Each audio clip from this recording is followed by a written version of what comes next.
Cek cek. Bismillahirrahmanirrahim. Assalamualaikum warahmatullahi wabarakatuh.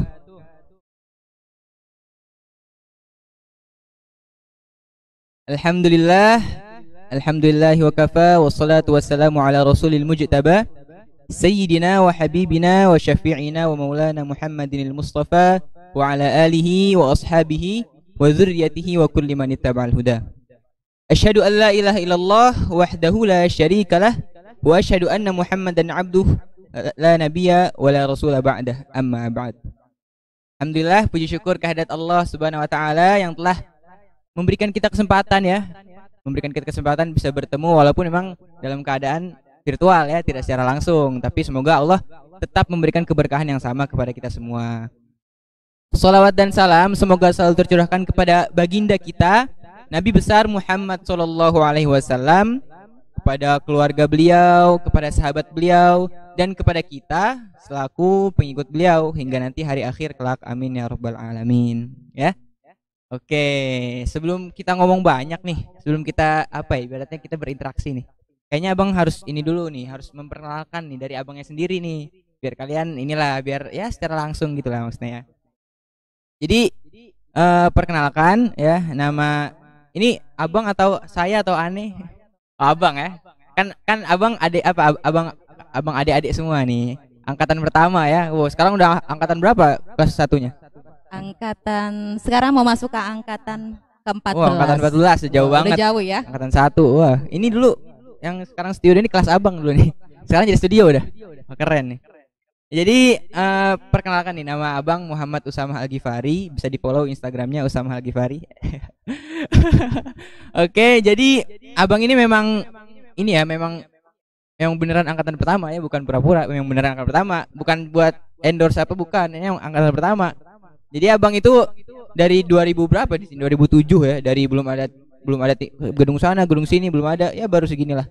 Alhamdulillah di Almanar sampai SMP ya, sampai kelas 9 ya, hitungannya berarti 12 tahun lah di Almanar. Wah, itu udah pengalaman yang luar biasa lah. Apa guru-guru abang tuh, gurunya Pak Ius dulu tuh. Wah, itu Pak Ius tuh legenda lah di sini. Guru legenda lah di sini. Itu dari zaman abang SD, itu dari kelas berapa? Kelas 3 ya. Alhamdulillah sampai sekarang masih bisa ketemu sama beliau. Alhamdulillah. Oke, itu aja lah perkenalannya. Kalau perkenalan terus nanti kita nggak ngebahas sirah nanti. Ya. Oke. Jadi pada kesempatan yang insya Allah diberkahi oleh Allah ini, insya Allah abang itu diberikan amanah ya dari Ustadzah di Almanar, di SDT Almanar, untuk menyampaikan sirah kurban ya, sirah kurban. Walaupun mungkin sebenarnya abang tahu nih, anak-anak Almanar pasti wah udah pada jago lah tentang sejarah kurban ya. Cuman abang di sini sifatnya berarti mengingatkan kembali, atau mungkin memang ada yang belum kalian tahu, abang kasih tahu di sini. Kita sama-sama sharing aja. Bukan berarti abang di sini paling tahu ya, bukan.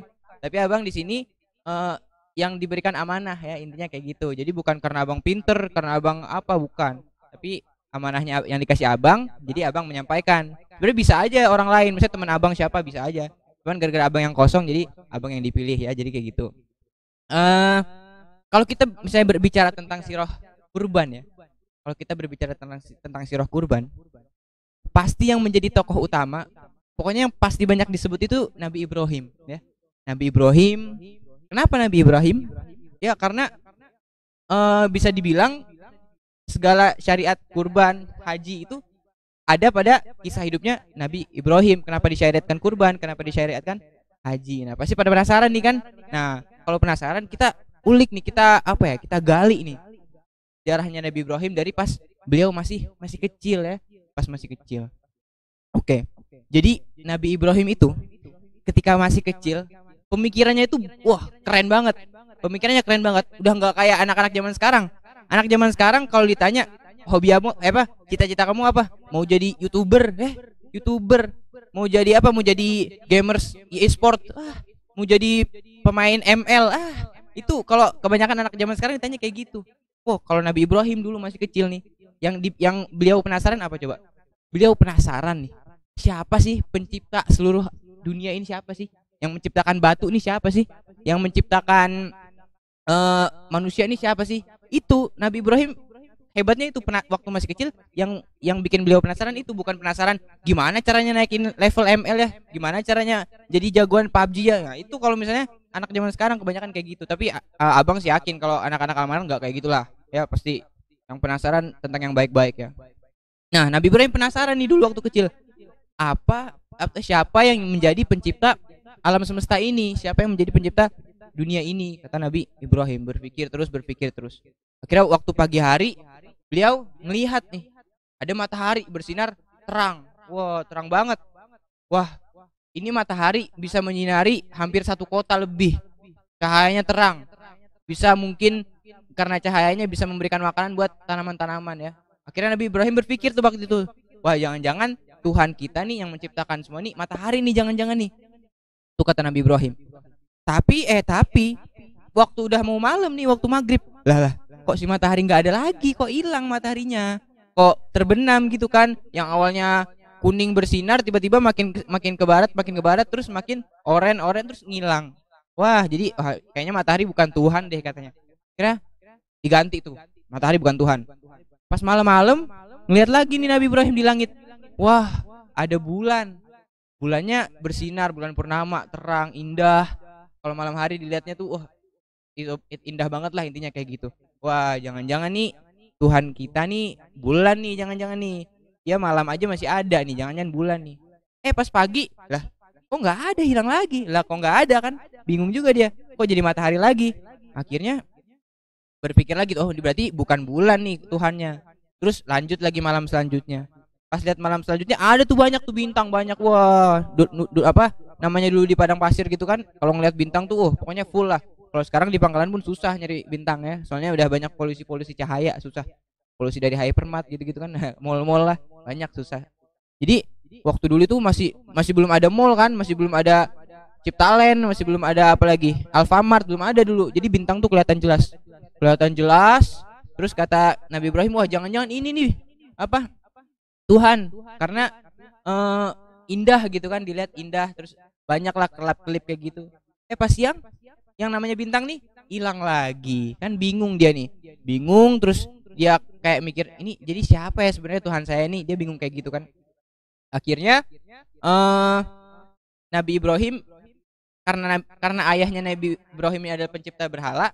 Nah, ayahnya ini kayak ngedakwahin lah Nabi Ibrahim, ini kamu nyembah berhala lah, kayak gitu, intinya kayak gitu. Tapi Nabi Ibrahim berpikir, itu matahari yang besar yang sinarnya bagus aja bukan Tuhan, apalagi patung kan, apalagi berhala yang dia nggak bisa apa-apa, yang nggak bisa ngobrol, yang dia nggak bisa jalan pun nggak bisa, ngasih makan juga nggak bisa. Masa jadi Tuhan, disebut Tuhan kan nggak mungkin lah berhala disebut Tuhan.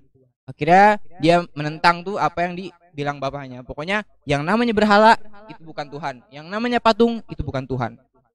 Akhirnya Nabi Ibrahim berpikir bahwasanya Tuhan itu adalah dia yang menciptakan, walaupun memang kita tidak bisa melihatnya, yaitu Allah Subhanahu wa Ta'ala. Akhirnya pada suatu hari ini raja dari tempatnya Nabi Ibrahim ini, raja di tempatnya Nabi Ibrahim, misalnya di Pangkalan Bun rajanya siapa nih? Nah, misalnya kayak gitu kan. Nah, ini raja di tempatnya Nabi Ibrahim ngajak semua masyarakatnya untuk berpesta. Berpesta malam-malam. Kayak berpesta lah bareng-bareng sekota. Nah, Nabi Ibrahim waktu diajak nggak mau, dia pura-pura sakit. Pura-pura sakit. Beliau bohong tapi untuk kebaikan. Kenapa beliau pura-pura sakit? Beliau itu mau menghancurkan semua berhala yang ada di kota itu. Inilah perjuangan dari Nabi Ibrahim. Beliau mau menghancurkan berhala itu dengan cara berpura-pura sakit agar tidak ikutan ke pesta itu. Akhirnya saat semua masyarakat kota berangkat untuk pesta, nah Nabi Ibrahim, beliau ke satu tempat itu di mana isinya itu berhala semua, banyak. Bawa kapak Nabi Ibrahim. Nabi Ibrahim hancurkan semua itu berhala. Hancur dari yang kecil, dihancurkan semua. Akhirnya tersisa satu berhala, yaitu berhala yang paling besar. Berhala yang paling besar itu ditancapkanlah kapak itu di berhala yang paling besar. Ditancapkan. Nah, setelah itu kan pagi-pagi nih, udah pagi-pagi nih. Masyarakat udah habis pada pesta nih. Pas mereka mau menyembah berhala, wah bingung nih. Kok di sini hancur semua nih berhala. Kita mau menyembah kayak gimana nih? Berhalanya pada hancur. Terus akhirnya ada seorang bilang, wah jangan-jangan ini perbuatannya Ibrahim nih, raja katanya, ibarat kayak gitu kan. Oh yaudah kita samperin Ibrahim. Akhirnya disamperin. Cek disamperin. Nanya lah ke Nabi Ibrahim. Ibrahim, apa benar kamu yang menghancurkan berhala semua ini? Hah? Emang saya? Kok tiba-tiba nuduh saya? Ya kan kamu yang paling gak suka sama berhala, kata Nabi Ibrahim. Kata rajanya. Lah kok tiba-tiba nuduh saya sih? Coba raja lihat itu di kuil itu, di tempat itu yang megang kapak siapa. Nah, Nabi Ibrahim kan tadi naruh kapaknya di berhala yang paling besar tuh. Wah, akhirnya kata Nabi Ibrahim, nah tuh kapaknya aja ada di ini, ada di apa berhala yang paling besar. Berarti yang hancurin ya itu semua, apa yang ngancurin semua berhala berarti si berhala yang paling besar itu, kata Nabi Ibrahim. Terus kata si raja, ya nggak mungkin lah, masa berhala bisa ngancurin berhala, kan dia patung, dia nggak bisa ngapa-ngapain, nggak bisa gerak, nggak bisa jalan, nggak bisa makan, masa dia bisa ngancurin patung-patung lain kan. Nah akhirnya dari situ Nabi Ibrahim ngejawab nih, wah berarti yang salah saya apa raja nih? Kan raja tahu berhala nggak bisa ngapa-ngapain, kan raja tahu berhala nggak bisa ngasih makan, kan raja tahu berhala nggak bisa jalan. Kok apa raja percaya kalau patung itu adalah Tuhan? Orang ngomong aja nggak bisa. Nah langsung rajanya wah bingung dia. Oh bener juga nih kata Ibrahim, mungkin dalam hatinya kayak gitu ya. Tapi karena raja ini angkuh, sombong, akhirnya dia nyuruh Algojo kerajaan ngomong kayak gini. Algojo, berarti kayak gitu kan, pasukan. Wah, nih Ibrahim bawa nih ke tempat, siapkan kayu bakar yang banyak. Kita bakar nih hidup-hidup si Ibrahim. Akhirnya Nabi Ibrahim dibawa, ditenteng. Pokoknya dibawa lah. Akhirnya mau dibakar nih. Pas mau dibakar udah nyala apinya, besar banget apinya. Wah, ibaratnya kalau kebakaran kayak yang di pasar-pasar tuh kan, wah itu apinya besar tuh, sampai hitam-hitam asapnya tuh. Udah kayak gitu dimasukin Nabi Ibrahim, dan mukjizat Allah. Karena Allah tahu bahwasanya Nabi Ibrahim ini sedang memperjuangkan agama Allah, sedang berjihad dia untuk agama Allah. Akhirnya Allah menolong Nabi Ibrahim. Allah dinginkan api yang besar itu. Api yang besar itu nggak ada rasanya buat Nabi Ibrahim, malah berasa sejuk. Wah, bayangin kalian kalau misalnya lagi panas-panas habis main bola gitu kan, kalian ngadem pakai kipas angin, wah itu kan seger banget, walaupun nantinya masuk angin kan, tapi ya seger lah. Nah itu kayak gitu mungkin rasanya tuh, kalian kayak sejuk gitu kan, padahal dia lagi dibakar pakai api, tapi beliau ngerasanya malah enak. Kira ya Nabi Ibrahim gak jadi mati, bukan gak jadi mati, emang gak bakal mati karena ditolong oleh Allah Subhanahu Wa Taala. Karena yang maha mematikan dan menghidupkan itu hanya Allah Subhanahu Wa Taala. Mau kalian diancam sama penjahat nih, misalnya kalian diancam penjahat nih, woi kamu besok malam saya akan datengin kamu, saya akan bunuh kamu. Kalau misalnya Allah mentakdirkan kamu masih hidup, mau diancam kayak gimana pun kamu nggak bakal mati, karena yang memegang nyawa kita hanya Allah Subhanahu Wa Taala. Jadi kalian tenang aja kalau misalnya dapat ancaman, kalian lagi berdakwah nih, awas kamu dakwah lagi ya. Kalau kamu dakwah lagi, kalau kamu ngajarin kebaikan lagi, saya tempeleng kamu. Gak usah takut kalau misalnya ditakdirkan nggak bisa nempeleng, pas mau nempeleng tiba-tiba patah tangannya kan bisa aja.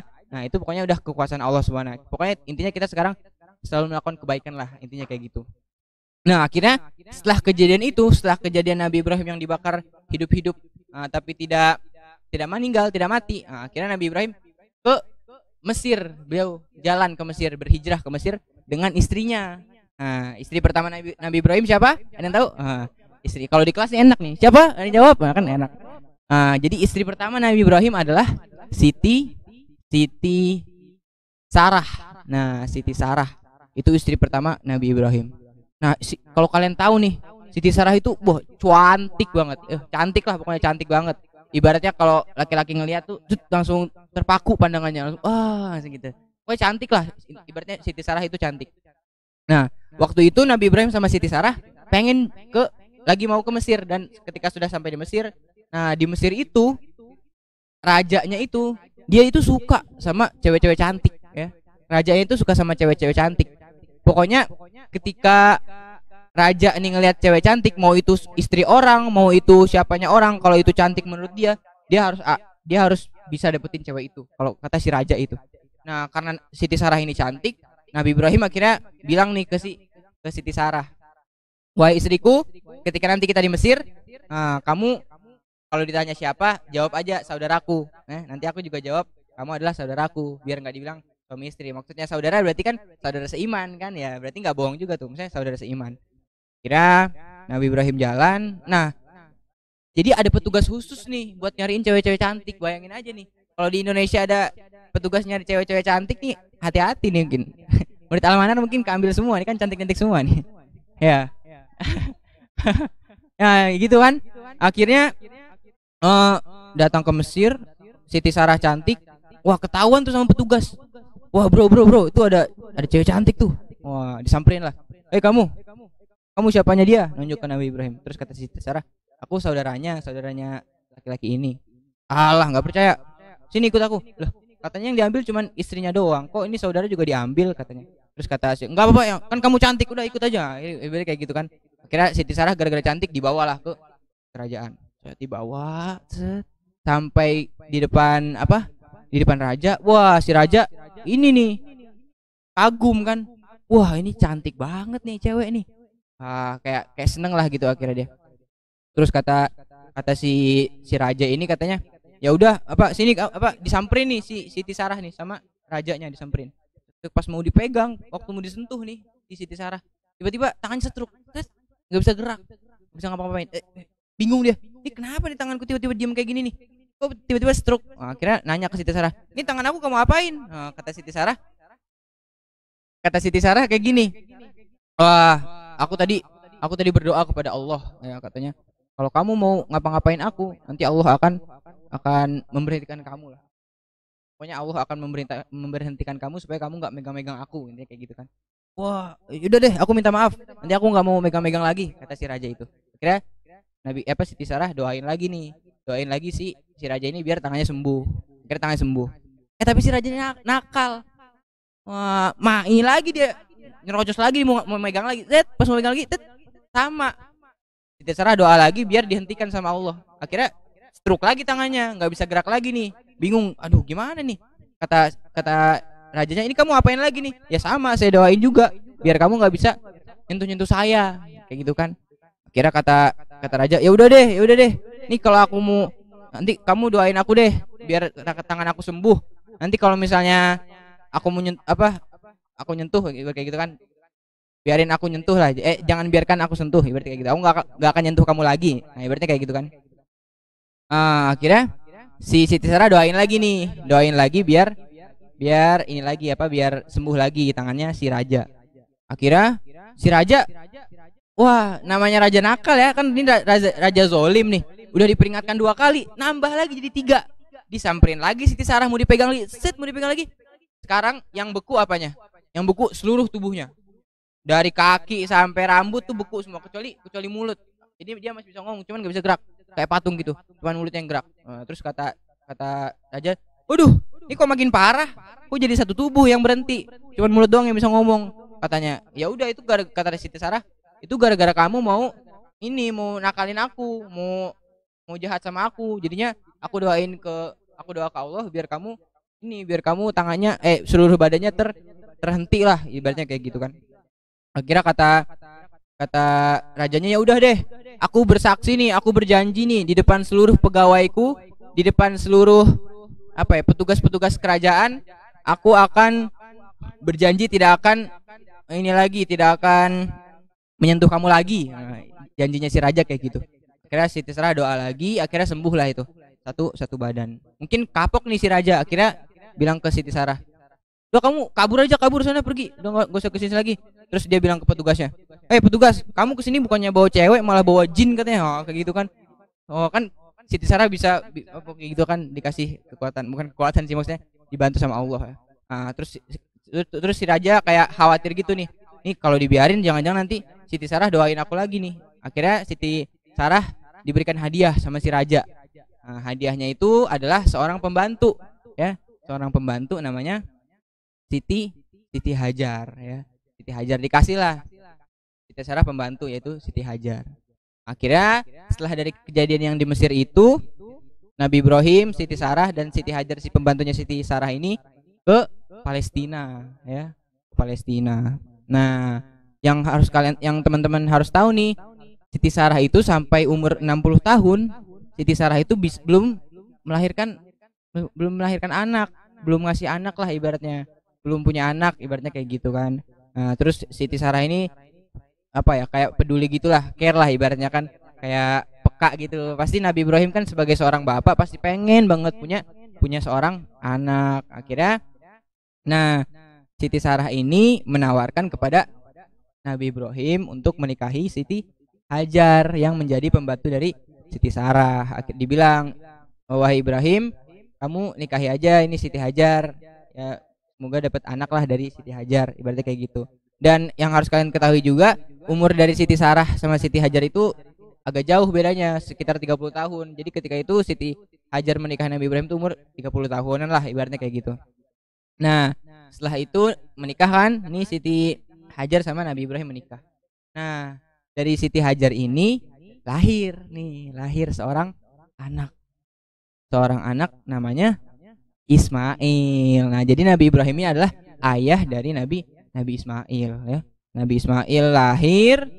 Nah, sebagai seorang perempuan, udah fitrahnya nih ketika melihat ada ya istri satunya punya anak sedangkan dia belum punya anak kan dia kayak cemburu lah, pasti cemburu lah. Kan tau lah apa makna cemburu kan, kalau kalian gitu ya, cemburu lah ini kayak gitu kan, cemburu. Nah terus Allah memerintahkan Nabi Ibrahim dan Siti Hajar ke Mekah, untuk jalan ke Mekah itu. Jadi bertiga mereka, Nabi Ibrahim, Siti Hajar sama Nabi Ismail disuruh jalan ke Mekah sama Allah Subhanahu wa taala. Nah, itu Siti Sarah ditinggalin tuh di rumah ya. Cuman sebelum kita membahas yang di Mekah, nah jadi Siti Sarah itu beliau berdoa tuh karena beliau pengen banget punya anak. Siti Sarah berdoa sama Allah, ya Allah pengen punya anak lah, intinya kayak gitu. Akhirnya pada sekitar masuk umur 62 tahun, Allah berkahi anak tuh ke Siti Sarah, yaitu Nabi Ishak ya. Jadi Siti Sarah itu Nabi Ishak anaknya gitu. Nanti dari Nabi Ishak ini ke bawah itu keturunannya banyak lagi nabi. Makanya Nabi Ibrahim disebut Abul Anbiya ya, bapaknya para nabi ya. Jadi Nabi Ibrahim ini selain beliau juga adalah termasuk nabi-nabi ulul azmi ya, nabi-nabi yang kesabarannya itu luar biasa, beliau juga adalah Abul Anbiya. Nah, sekarang kita lanjut nih yang ke Mekah nih. Kan tadi jalan nih Nabi Ismail, Siti Hajar sama Nabi Ibrahim jalan ke Mekah. Sampai di Mekah Allah memerintahkan untuk meninggalkan nih. Bayangin Mekah itu dulu belum kayak sekarang. Belum ada yang jualan coklat, belum ada yang jualan gamis-gamis, belum ada. Itu kosong melompong. Kayak apa? Pokoknya kosong lah. Cuman ada Ka'bah. Itu pun masih pondasinya kayak gitu. Nah, jadi yang harus kalian tahu, Ka'bah itu ada ya, dibangun pada saat zamannya Nabi Adam. Jadi Nabi Adam membangun Ka'bah dengan Nabi Shish ya, itu anaknya Nabi Adam. Itu beliau bukan nabi dan rasul, nabi doang, Nabi Shish. Jadi bukan rasul, nabi doang. Nah, beliau membangun pondasinya. Cuman waktu Nabi Nuh yang itu tuh, yang bencana Nabi Nuh tuh kan, ingat kan? Yang Nabi Nuh yang pokoknya zamannya Nabi Nuh bikin apa tuh? Bikin kapal besar terus banjir, itu kan satu dunia tuh banjir tuh. Nah, itu Ka'bah kena banjirnya jadi rusak, tinggal pondasinya aja. Nah, jadi waktu Siti Hajar, Nabi Ibrahim dan Nabi Ismail ke Mekah, nah itu tuh tinggal ada pondasinya Ka'bah kayak gitu kan. Nah, terus Nabi Ibrahim meninggalkan si Siti Hajar. Pokoknya Allah memerintahkan untuk meninggalkan Siti Hajar dan Nabi Ismail berdua aja di lembah itu, di lembah kosong, panas, pokoknya wah kosong gitulah. Akhirnya pas ditinggalin, Siti Hajar awalnya kan nggak tahu nih Nabi Ibrahim kok tiba-tiba ninggalin. Kan langsung Siti Hajar nanya, wahai Ibrahim, emang kok kamu ninggalin kami sih di sini? Nabi Ibrahim sambil nahan nangis karena sedih juga lah. Yang namanya beliau pengen banget punya anak, pas sudah anaknya lahir disuruh ditinggalin, kan sedih juga. Terus dia menahan air mata lah, menahan tangis kan. Kira jalan lagi, Nabi Ibrahim dipanggil lagi sama Siti Hajar, ya Ibrahim tolong jawab, kenapa nih aku ditinggalin di sini berdua sama Ismail? Belum dijawab. Akhirnya jalan lagi Nabi Ibrahim, dikejar lagi sama Siti Hajar. Akhirnya Allah memberikan ilham nih kepada Siti Hajar, yaitu agar dia itu memberikan pertanyaan kepada Nabi Ibrahim. Akhirnya Siti Hajar itu bertanya, ini berkat ilham Allah, bertanya kepada Nabi Ibrahim, wahai Ibrahim, apakah kau meninggalkanku di Mekah ini, di lembah yang kosong ini, yang tidak ada apa-apanya ini adalah karena diperintahkan oleh Allah? Ibrahim angguk aja nih, angguk. Oh ya udah, kalau memang ini perintah Allah, laksanakan saja, tidak akan khawatir, karena sudah ada jaminannya. Allah akan menjamin aku akan tetap hidup, aku akan tetap selamat insyaallah atas izin Allah. Akhirnya Nabi Ibrahim pergi itu sambil berdoa kepada Allah, ya Allah semoga lembah itu menjadi makmur, jadi subur, jadi ya banyak orang lah, intinya kayak gitu kan. Udah tuh ditinggalin berdua nih. Nah, naluri seorang ibu ya, ibaratnya setiap ibu pasti kan sayang ya sama anaknya kan. Gak mungkin nih ada ibu yang udah capek-capek ngelahirin, capek-capek hamil 9 bulan, anaknya lahir ditendang, kan nggak mungkin kan? Anaknya lahir oe pek tendang, nggak mungkin kan? Pasti dirawat, di ini. Nah, lalu seorang ibu itu udah karena Nabi Ismail ini udah kehausan kan, bayangin aja di tengah-tengah ini lembah panas padang pasir, kehausan kan, wah jadi Nabi Ismail ini kayak nangis lah gitu, nangis terus. Kira Siti Hajar berusaha untuk mencari air, mencari air kan, untuk memberikan minum kepada Nabi Ismail. Akhirnya Nabi lagi. Akhirnya Siti Hajar ngelihat ke ini, ke atas bukit ya. Nih kalau misalnya kalian nih lagi pengen misalnya ke Kumai deh, misalnya pengen ke Batu Belaman deh, pengen berenang.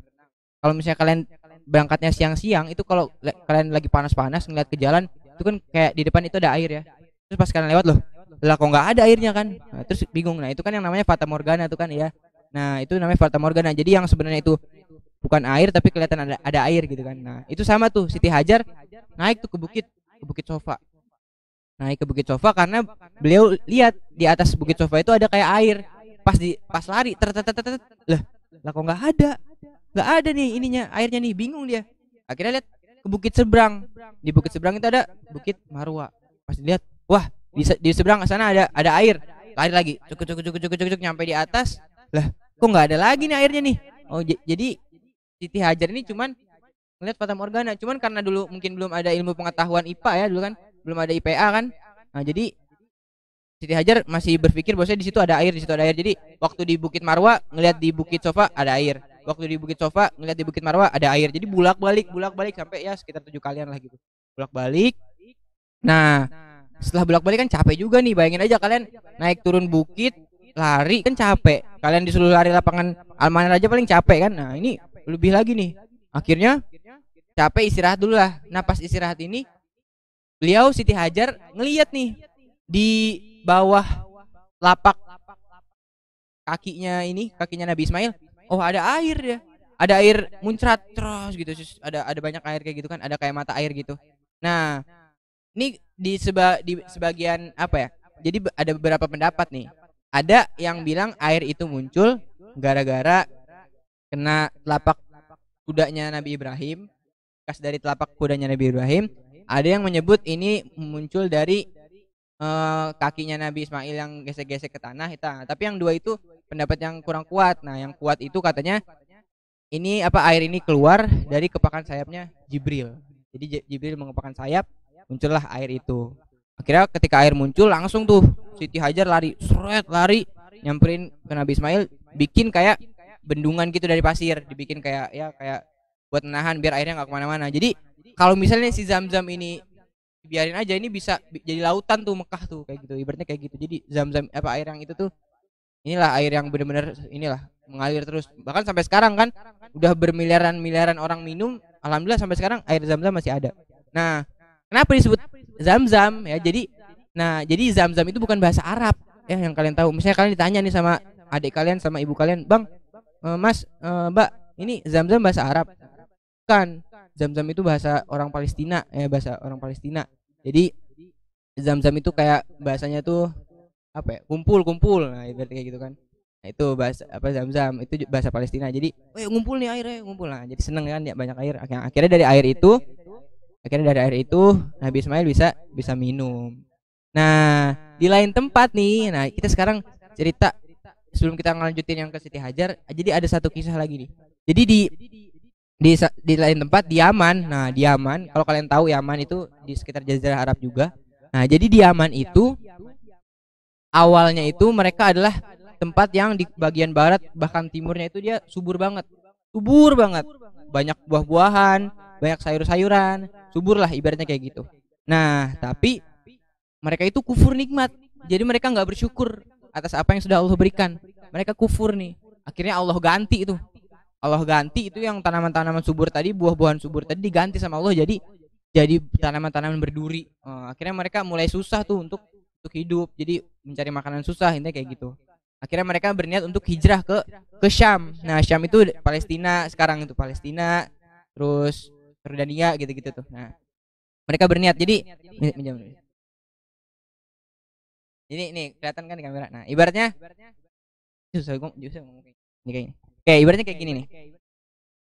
Ini tuh ini Yaman nih di bawah nih, ini Yaman. Di atas ini Turki. Turki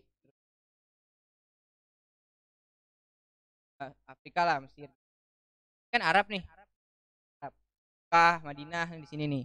Nah, si orang-orang Yaman yang di bawah ini nih mereka mau hijrah nih, mau jalan ke Palestina karena mereka tahu di sini nih, di atas nih bahwa Palestina itu tempat yang subur, tempat yang banyak buah-buahan. Jadi mereka bisa hidup di situ.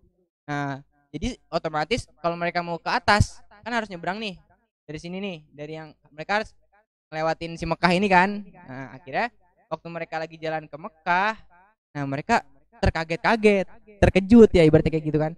Kenapa? Ternyata mereka ngelihat nih ada sekawanan burung lagi muter-muter di atas suatu tempat. Nah, jadi kalau misalnya kalian tahu di Arab itu, bukan di Arab, di padang pasir lah. Kalau misalnya kalian nanti punya kesempatan jalan-jalan ke padang pasir, jadi kalau misalnya kalian ngelihat ada burung lagi terbang di atas, ya, lagi muter-muter di suatu tempat, di atas suatu tempat. Nah, itu kemungkinan besar di bawah situ ada sumber air, ya. Jadi burung-burung itu lagi memutari sumber air yang di bawah itu. Nah, mereka kan udah pengalaman. Akhirnya, wah, itu ada burung lagi muter-muter tuh. Jangan-jangan di bawah berarti ada air.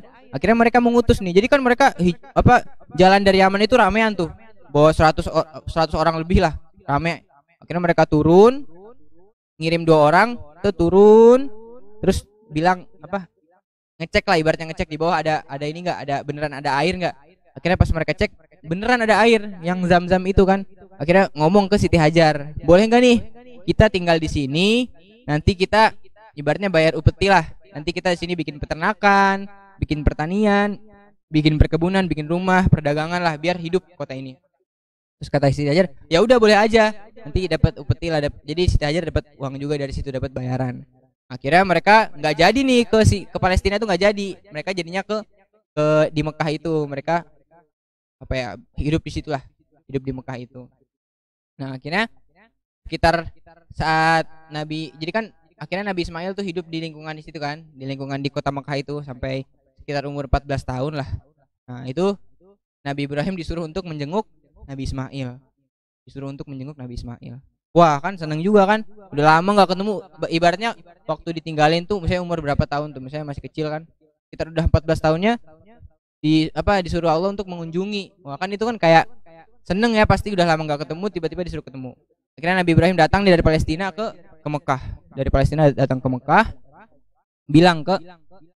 maksudnya nyamperin ke Nabi Ismail dan Siti Hajar. Nah, pas lagi di Mekah itu kan capek kan, pasti tidur lah kan, orang habis jalan jauh tidur. Nah, terus mimpi ini Nabi Ibrahim. Mimpi ini ceritanya sama seperti yang tadi surat yang dibacakan oleh Bang Sabili ya, tadi itu, ya bunayya inni ara fil manam anni adbahuka fanzur madza taro.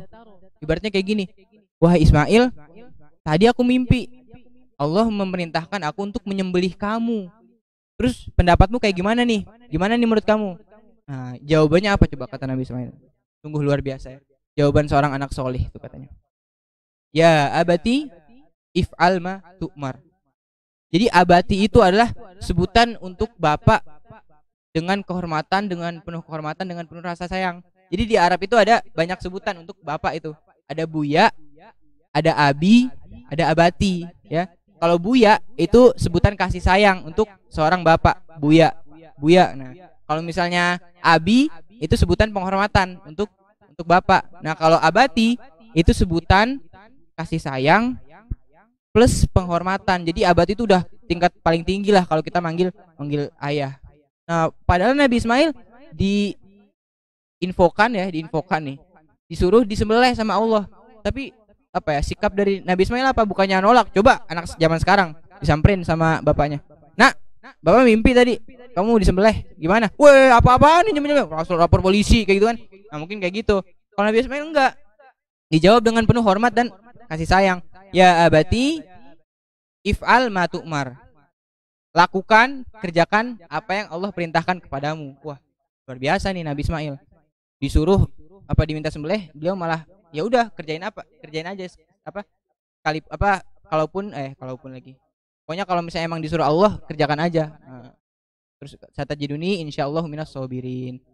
Semoga aku menjadi orang-orang yang sabar, termasuk orang-orang yang sabar. Ya, itu kata Nabi Ismail. Akhirnya dibawa lah tuh ya Nabi Ismail, dibawa ke bukit ya, di sebuah bukit gitu di Mina ya, di Mina. Bukit Mina kan tahu kalian ya, tempat mabit tuh kalau misalnya sekarang haji itu di Bukit Mina. Nah pas lagi mau melakukan penyembelihan diganggu Nabi Ibrahim sama setan. Biasalah setan kan suka cari perhatian ya, biasa suka ya cari perhatian gitu, cari sensasi. Kira waktu setan datang dilemparin tuh, ada 3 kali itu dilemparin. Sekarang itu jadi kalau ibadah haji jadi pelemparan ke jumroh ya, jumroh gitu. 1 2 3 itu 7, masing-masing 7 dilempar. Hilang, kabur tuh si setan, kabur. Nah, waktu Nabi Ismail mau disembelih nih, jadi pisaunya ini udah berasa nih di leher. Ibaratnya kalau misalnya kalian nancepin besi ke leher, itu kan ada rasa dingin-dingin kayak gitu kan. Dingin-dingin besi. Nah, itu udah berasa tuh di lehernya Nabi Ismail. Udah tinggal gesek aja sekali udah pasti udah ke gorok lah ibaratnya kayak gitu kan. Nah, terus kata pas mau disembelih, pas sudah nempel kayak gitu, tiba-tiba ditahan sama Jibril, ditahan, cret, digantikan oleh kambing yang besar ya. Inilah ikal bakal syariat kurban. Tapi kita nggak bakal berhenti di sini kok, santai. Kita bakal ngelanjutin nanti ceritanya. Jadi dari situ disyariatkanlah kurban. Jadi maksudnya sejarah kurban itu ada ya. Nabi Ismail mau disembelih, pas sudah mau disembelih digantikan oleh kambing yang besar. Akhirnya itulah berarti balasan untuk orang yang memang percaya dengan apa yang Allah perintahkan. Jadi kalian kenapa diperintahkan sholat coba? Kenapa? Itu kalian biar bisa memanage, ibaratnya bahasa kerennya tuh, mengatur waktu kalian. Kan sholat itu waktunya udah itu aja tuh, 5 waktu, maghrib, isya, subuh, asar, zuhur, itu kan aja kan. Jadi emang udah ibaratnya udah tersusun rapih lah. Nah, jadi sholat kenapa diciptakan? Biar kalian bisa mengontrol waktu. Zakat kenapa? Biar kalian bisa merasakan apa yang dirasakan orang yang ini susah-susah gitu kan, kalian bisa berbagi. Pokoknya semua yang Allah syariatkan, semua yang Allah perintahkan kepada kita itu ada hikmahnya, ada kebaikannya. Sama nih kayak yang Allah perintahkan kepada Nabi Ismail, biar beliau bisa menjadi lebih sabar lah ibaratnya gitu.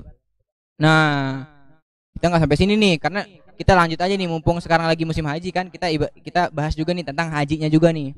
Akhirnya setelah itu Nabi Ibrahim pergi lagi ke Palestina setelah kejadian itu ya. Setelah kejadian itu Nabi Ismail udah gede nih, udah nikah Nabi Ismail. Akhirnya dari situ ada perintah lagi nih. Waktu Nabi Ismail udah gede nih, Nabi Ibrahim disuruh nyamperin lagi Nabi Ismail ke Palestina. Jadi Nabi Ibrahim jalan lagi ke Mekah ya, dari Palestina ke Mekah. Akhirnya waktu di Mekah, Nabi Ibrahim diperintahkan oleh Allah untuk membangun kembali Ka'bah. Nah, ini nih, dibangun kembali Ka'bah. Kan awalnya cuman pondasinya doang kan. Nah, sekarang Allah perintahkan Nabi Ibrahim dan Nabi Ismail untuk membangun kembali Ka'bah yang cuman pondasinya itu. Karena dibangun sama mereka berdua. Dibangun. Nah, Nabi Ibrahim itu waktu lagi pembuatan ya, ibaratnya pembangunan Ka'bah, Nabi Ibrahim tuh suka ngecek ini udah benar apa belum, udah lurus apa belum, ibaratnya kayak gitulah. Misalnya, jadi beliau itu naik ke suatu tempat yang tinggi, terus ngecek ke atas kan, Ka'bah tinggi kan, oh tinggi, ngecek di atas, oh ini udah lurus nih, udah lurus. Nah, waktu beliau mau turun, beliau itu loncat, jeblek. Wah, jadi Nabi Ibrahim kan badannya besar tuh, waktu turun kakinya itu jadi tapak gitu, jadi pokoknya membekas lah di tanah, dek kayak gitu kan. Nah, itu Allah ini kan Allah jadikan sejarah, maksudnya Allah abadikan ya. Allah abadikan telapak kaki Nabi Ibrahim itu dengan sebutan makom Ibrahim, sampai sekarang masih ada ya. Nah, jadi setelah Ka'bahnya udah jadi, udah bagus. Nah, terus Nabi Ibrahim memerintahkan Nabi Ismail untuk mencari satu batu ya, untuk menjadi penyangga. Jadi itu kan tanah liat kayak gitu kan, jadi kurang kuat nih. Nah, butuh ada satu batu yang bisa menyangga itu buat jadi pondasi yang di bawahnya itu. Akhirnya Nabi Ismail disuruh cari, beliau nyari, dapat. Nah, dapat batu, terus dibilangin ke ayahnya, kan Nabi Ibrahim, Wahai ayah, ini aku udah dapat batunya. Wah, dapat dari mana kamu? Nah, kan kayak gitu kan kata Nabi Ibrahim. Dapat dari langit katanya kayak gitu kan. Dapat dari langit. Oh, jadi yang dibawa Nabi Ismail itu adalah Hajar Hajar Aswad ya. Batu hitam lah bahasa Indonesianya. Cuman Hajar Aswad itu aslinya itu putih, putih banget, putih bersinar. Cuman gara-gara dosa-dosa ini, dosa-dosa manusia nih, kita-kita nih. Nah, jadi Hajar Aswad ini jadi hitam, jadi menghitam lah ibaratnya kayak gitu. Itu batu dari surga ya, dari langit, dari surga. Kira dipasanglah Hajar Aswad itu di Ka'bah. Kira sempurna Ka'bah itu. Nah, setelah Ka'bah udah jadi, tadi udah yang motong nggak jadi juga. Nah, mulai dari saat itu Allah memerintahkan Nabi Ibrahim untuk mensyariatkan ibadah haji dan kurban ya. Ibadah haji dan kurban. Jadi Nabi Ibrahim diperintahkan oleh Allah lewat Jibril. Nabi Ibrahim suruh nih seluruh masyarakat yang ada di dunia untuk pergi haji. Ah, cuman kan dulu belum ada WhatsApp, belum ada Instagram, belum ada YouTube. Jadi kalau sekarang kan gampang, kita mau ngasih tahu orang yang ada di Amerika juga tinggal WhatsApp, 1 detik juga udah nyampe kan. Kalau dulu kan belum ada. Nah, Nabi Ibrahim bingung. Wahai malaikat, ini gimana mau nyampaikan? Saya kurang mampu kan, saya cuman manusia biasa, maksudnya cuman bisa di Mekah-Mekah ini aja. Nggak bisa lah kalau misalnya sampai harus ke seluruh dunia. Akhirnya kata Jibril, tugas kamu hanya menyampaikan. Entah itu berhasil atau enggak, itu nanti urusan Allah, ibaratnya kayak gitu kan. Akhirnya Nabi Ibrahim, nah ini ada riwayat yang berbeda, ada yang bilang berteriak di atas Ka'bah, ada yang bilang berteriak di Jabal Rohmah. Nah, cuman yang kuat itu katanya di atas Ka'bah. Akhirnya Nabi Ibrahim berteriak di atas Ka'bah, wahai, pokoknya ibaratnya kayak gitu. Ayo semua haji lah, ibaratnya kayak gitu. Nyuruh ke semua orang untuk haji. Nah, jadi sesuai riwayat itu katanya suaranya Nabi Ibrahim itu terbawa oleh angin ya. Jadi sampai ke seluruh penjuru dunia. Akhirnya dari jauh-jauh itu datang ke Mekah untuk melaksanakan ibadah haji. Kenapa bisa diketahui dia dari jauh? Karena unta-unta yang awalnya gemuk pas nyampe di Mekah dia jadi kurus, capean, jalan jauh-jauh kan, capek, akhirnya jadi kurus. Nah, itulah bukti bahwasanya suara Nabi Ibrahim itu tersebar sampai ke ujung dunia. Itu juga berkat mukjizat Allah Subhanahu wa taala.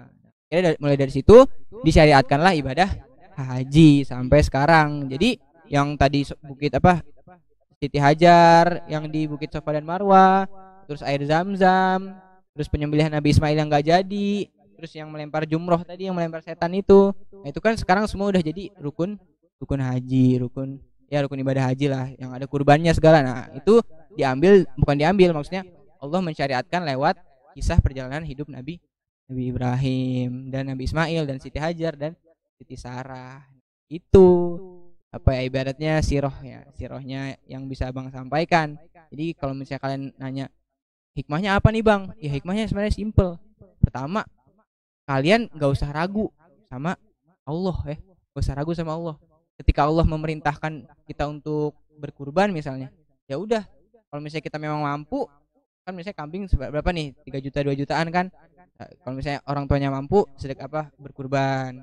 Terus Allah memerintahkan untuk sholat nih, yang wajib nih buat kita semua nih, 5 waktu, maka sholat. Karena apa yang Allah perintahkan itu, Allah pasti sisipkan hikmah di situ. Allah Allah naruh hikmah di situ biar kita bisa belajar ya, bisa belajar. Yang kedua yaitu sabar. Kita harus sabar ya, menjalani segala perintah yang Allah suruh. Kita harus sabar menjalankannya. Kita sholat, pasti kan kita namanya seorang manusia pasti males kan, pasti ya. Kalau misalnya lagi bangun tidur siang misalnya nih, tiba-tiba azan asar kan pasti agak rasa malas-malas. Nah, itu kita harus sabar tuh melawan rasa malas itu untuk tetap melaksanakan perintah dari Allah Subhanahu wa taala. Jadi intinya tadi, jangan ragu sama apa yang sudah Allah tetapkan, dan kita harus sabar ya hidup di dunia ini. Innallaha ma'as-sabirin. Sesungguhnya Allah bersama orang-orang yang sabar ya. Itulah mungkin yang bisa Abang sampaikan ya. Terima kasih. Assalamualaikum warahmatullahi wabarakatuh.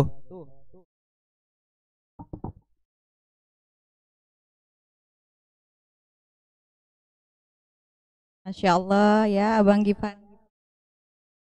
Berikut adalah prestasi yang pernah dicapai oleh Abang Gifari, yaitu juara 1 lomba video dakwah pendek atau OSAK Championship, juara 1 lomba video murotal OSAK Championship, dan Ananda adalah anak dari Bapak Ustadz Heri Rusli Effendi dan Ibu Reni Supriyani.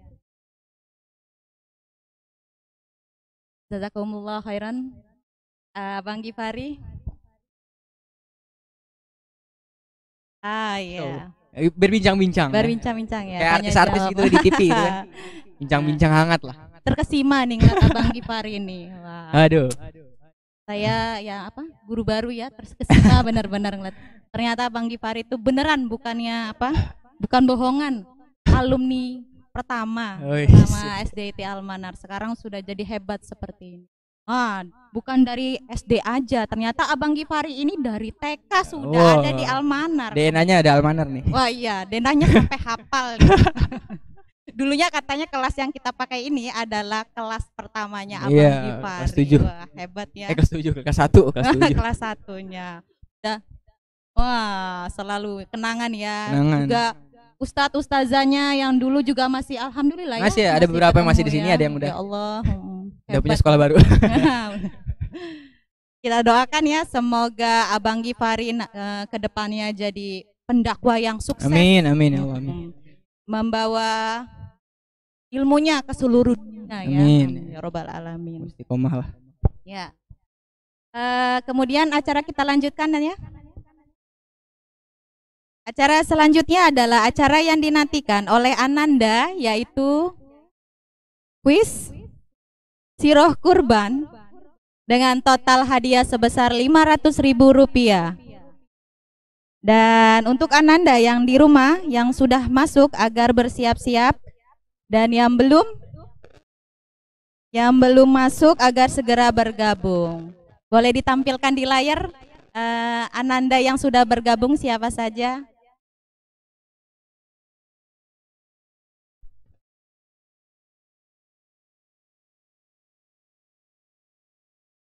Ada berapa orang?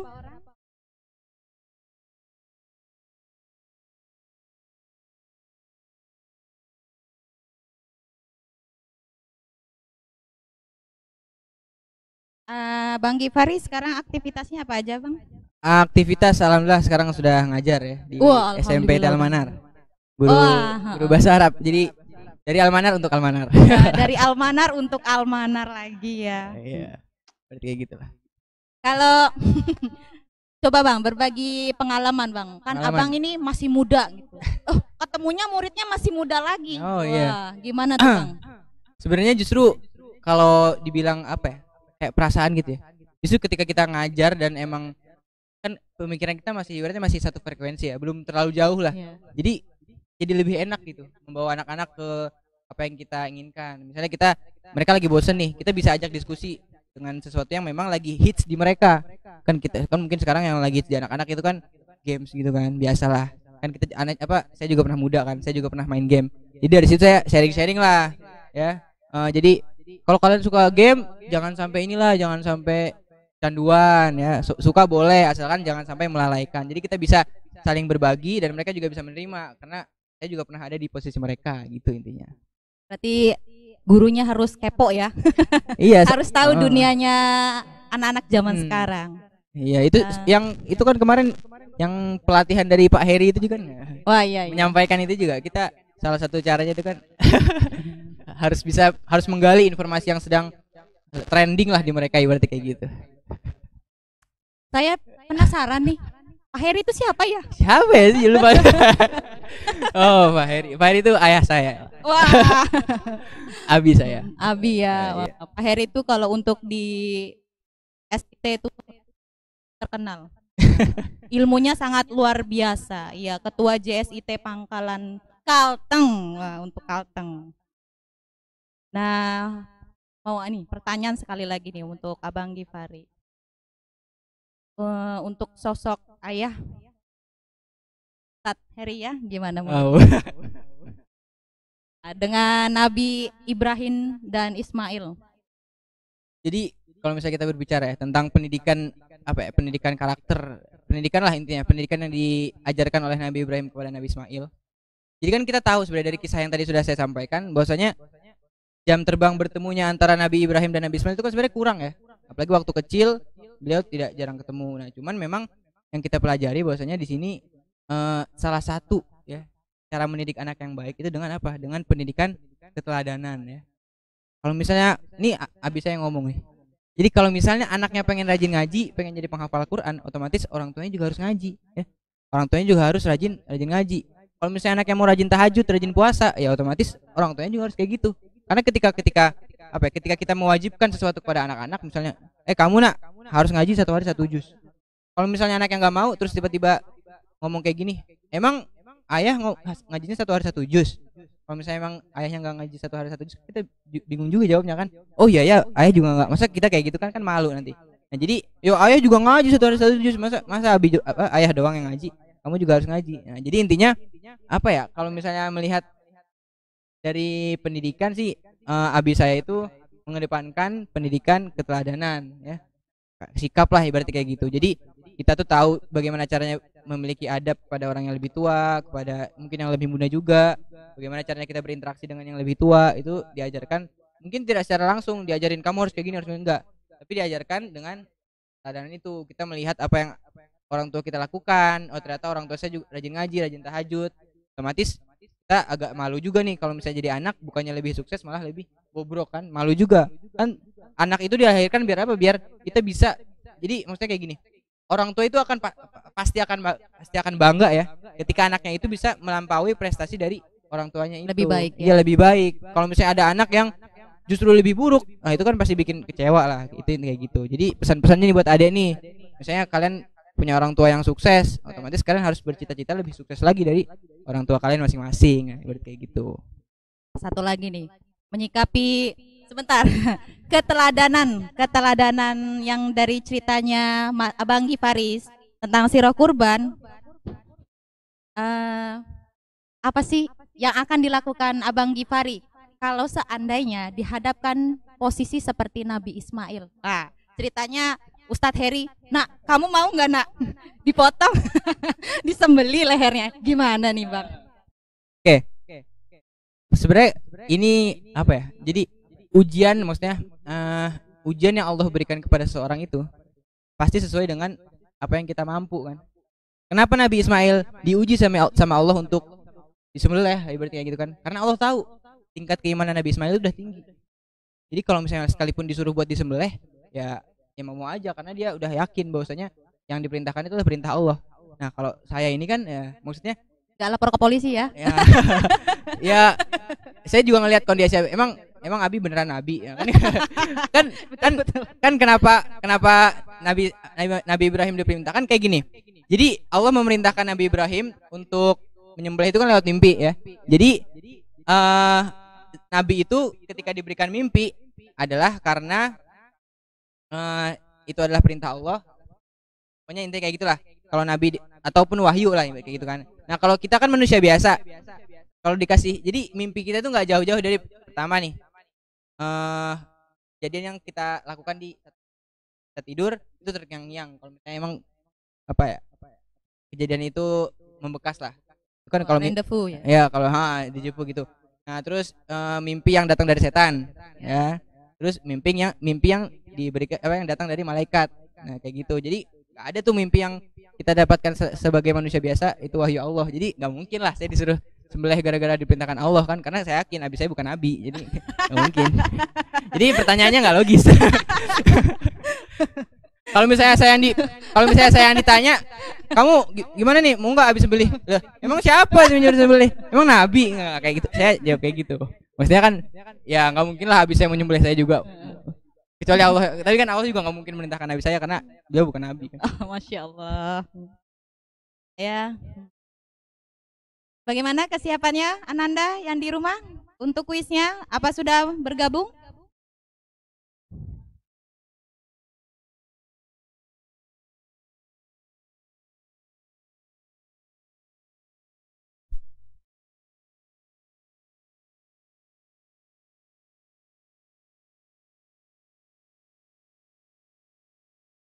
Kita mulai ya.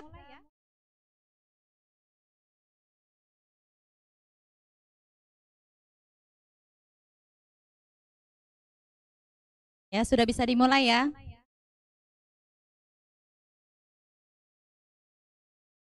Tolong diperhatikan ya Ananda, untuk kecepatan dan jawaban yang betul adalah salah satu alasan untuk jadi pemenangnya. Jadi bersiap bacanya jangan baca pelan-pelan. Bacanya diperhatikan dengan baik-baik.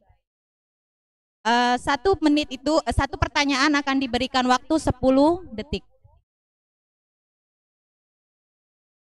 Dan untuk pemenangnya adalah 10 nilai yang tertinggi. Masing-masing akan mendapatkan hadiah Rp50.000. Nah, di total jadi Rp500.000. Kita mulai ya, Ananda ya. Agak bersiap, Ustazah mulai hitung. 3. Oh, mulainya dari 10. Ternyata Ustazahnya harus bersabar menghitungnya dari belakang dulu ya. 10, 9, 8, 7, 3. Wah, di detik-detik terakhir ternyata banyak yang masuk. 6, 7. Kok 6 ke 7? Oh, ternyata disuruh diulang. Mohon maaf. 10, 9, 8, 7, 6, 5, 4, 3. Ananda bersiap. 1, mulai.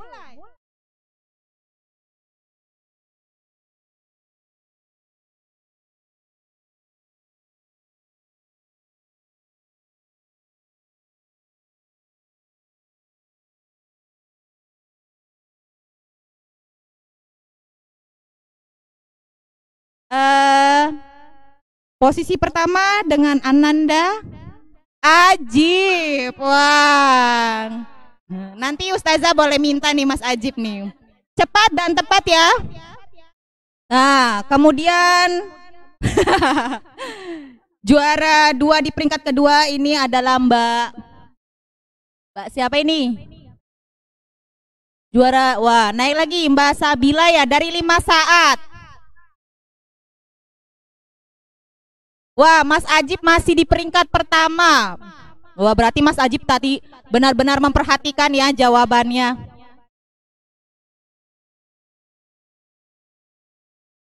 Ananda harap berkonsentrasi ya.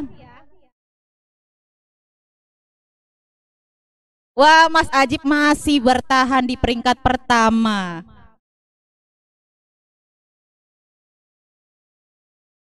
Wah, Mas Sabili di peringkat kedua.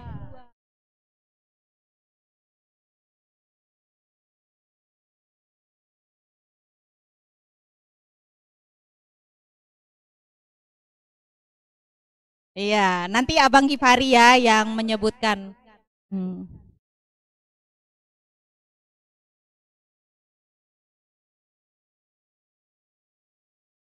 Ya, waktunya akan berakhir.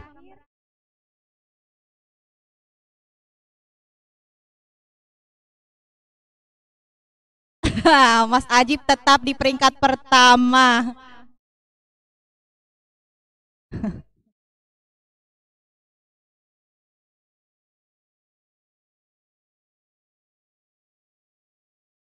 Di peringkat ketiga ada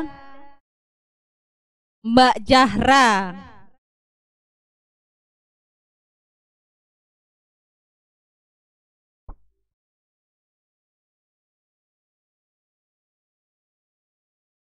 Wah, Mas Ajib masih di peringkat pertama ya. Keduanya masih Mas Sabili.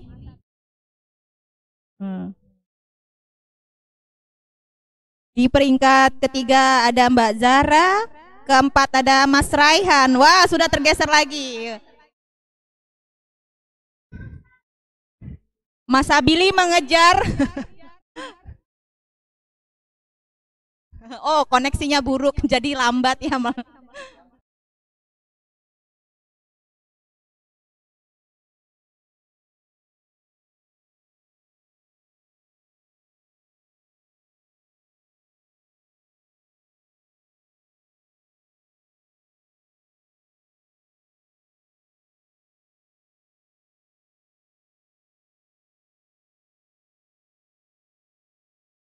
Wah, ini Mbak Raya Jasmine sudah masuk ke peringkat keempat dari posisi peringkat 6 naik lagi.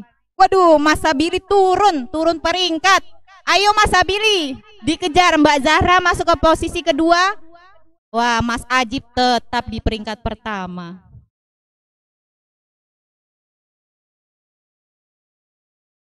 Ya, Mbak Zahra sudah di peringkat pertama. Mas Ajib terlewatkan. Wah, masih kejar-kejaran.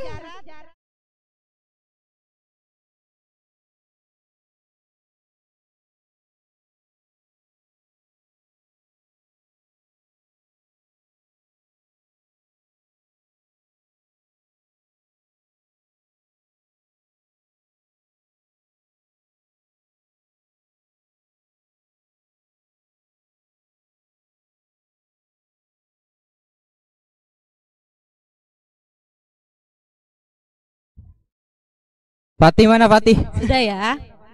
Fatih mana nih? Tidur Oh, jangan-jangan. Mas Fatih enggak ikut kuis kayak ini.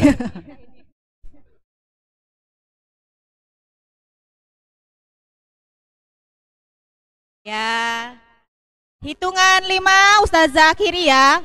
5, 4, 3, 2, 1. Ya, diakhiri gamenya ya, teman-teman.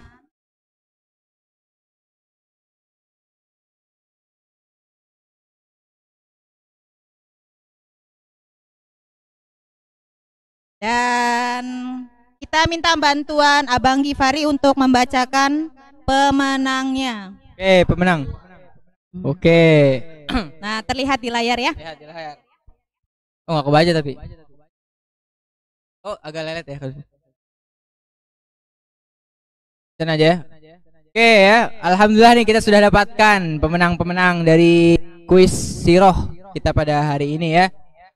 Langsung saja abang bacakan nih. Jadi di posisi pertama ada apa itu? Ajib ya. Ajib ya, posisi pertama dimenangkan oleh Mas Ajib. Tepuk tangan, alhamdulillah. Mas Ajib dari ya. kelas 6 Abdurrahman. Dari kelas 6 Abdurrahman. Oh, Ajib udah kelas 6 ya, udah gede ya sekarang. Ya, yang juara 2 nih ada Mbak Zahra ya, Mbak Zahra. Mbak Zahra kelas berapa nih, Bu? Zahra kelas 6 juga. 6 Aisyah. 6 Aisyah. Dulu Abang Abdurrahman bin Auf ya kelas 6 ya. Dulu Abang. Nah, sekarang juara 3-nya ada Sabili kelas 5 Saat. Alhamdulillah nanti kita syukurannya sampai lah bisa langsung dibagi-bagi. Alhamdulillah. Terus yang keempat ini ada siapa nih? Yang keempat siapa? Irawati 3 Zubair ya, Irawati 3 Zubair. Mbak Irawati dari 3 Zubair. Ini sampai posisi kelima nih. Sampai 10 pemenang. Oh, pemenang 10. Oke, yang kelima adalah ini dulu guys nih. Fizi, Fizi 5. Fizi 5 Tolha. Wah, Fizi pemain film Filipin nih. Fizi mantap. Lanjut yang keenam ada Haris ya kelas 3 Zaid ya, Haris kelas 3 Zaid. Ketujuh ada Raya Jasmine, anak almarhum sekarang namanya keren-keren ya. Mbak Raya dari kelas 6 Aisyah. Raya Jasmine kelas 7. 6 Aisyah. Kelas 8 kelas 8 peringkat ya. ke-8. Peringkat ke-8 kok kelas 8. Peringkat ke-8 ada Raihan ya dari 5 Tolha ya, Raihan mantap. Barakallah ya. Yang ke-9 ada Mas Akmal. Ini kelas berapa nih Mas Akmal nih? Kelas 5 Mas Akmal, kelas 5 ya. Bagus. Nah, yang terakhir ya, yang di juara 10 berarti nih. Mas Rifki nih 4 Khadijah. Kok Khadijah? Oh ya udah. Wah, enggak apa-apa ya. Kelasnya aja namanya ya. Khadijah enggak apa-apa lah. Jiwanya laki lah pastilah. Rifki Khadijah ya, mantap.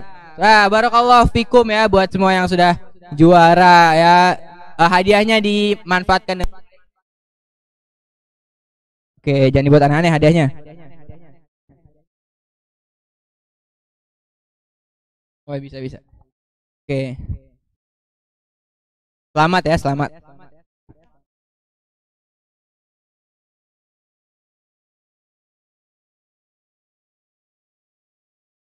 Alhamdulillah ya, 10 pemenang terakhir sudah terdata.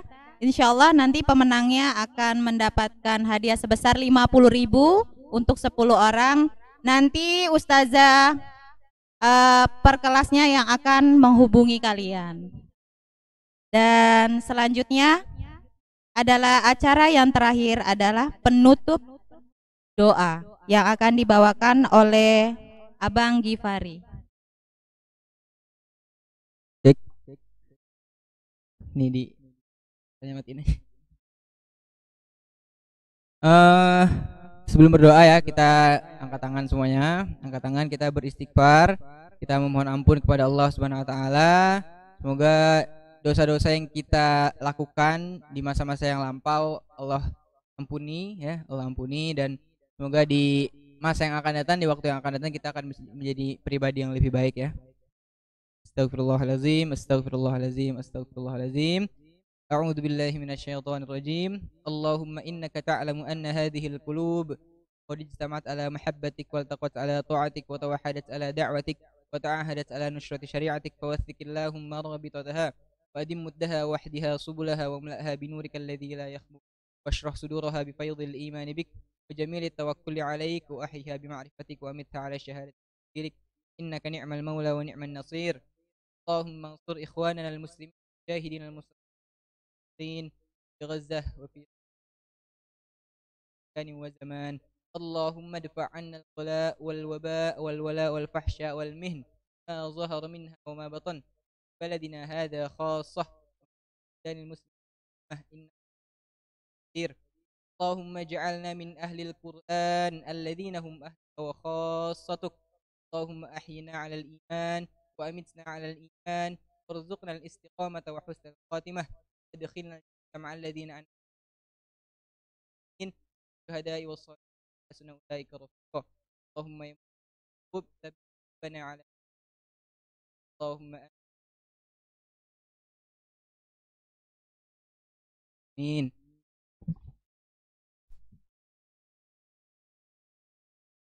Alhamdulillahirrabbilalamin. Sekian acara Siroh Kurban pada hari ini. Saya selaku pembawa acara, apabila terjadi kesalahan dan kekurangan, saya memohon maaf karena sejatinya kesalahan itu datangnya dari saya pribadi dan kesempurnaan hanya milik Allah Subhanahu wa taala.